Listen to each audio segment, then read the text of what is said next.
Because I didn't know about it. I was stuck. I had no idea what to do. I rechecked the item hider, but nothing was there. I even checked underneath the crafting table that I placed. That's how desperate I was. But then I had a pretty interesting idea. What if whenever I left to go to the nether, something changed about the room I was currently in? So I tried throwing in an item to load the nether chunks, and nope, nothing happened. I did the same thing in the nether, but to no avail. I also tried to stretch my FOV to Quake Pro to see outside the room, but that didn't reveal anything either. I thought that I might have to call it quits on room 3.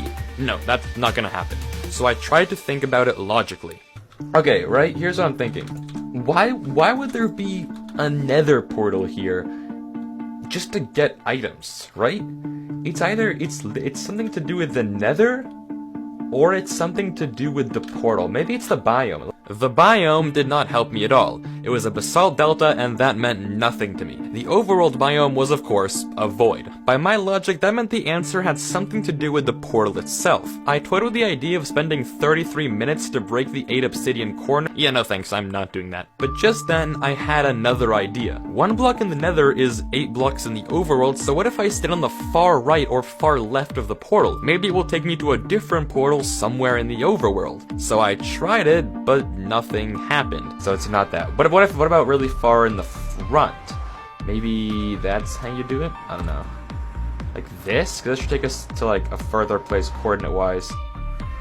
No! That actually worked! And just like that, I did it. A portal 10 blocks away in the overworld was linked to the same portal in the nether. Inside the chest was 10 blaze rods, and I immediately knew what to do with that. I turned them all into blaze powder and used the slime from my slime block to make 12 magma cream and 3 magma blocks. Now I only had 6 blocks to get up 9, but that was definitely enough, thanks to fire jumping. Using the boost from the magma blocks, I was able to skip 1 block each time, and after spending a sad amount of time that really pains me to admit, I finally fire jumped my way up and into the next room.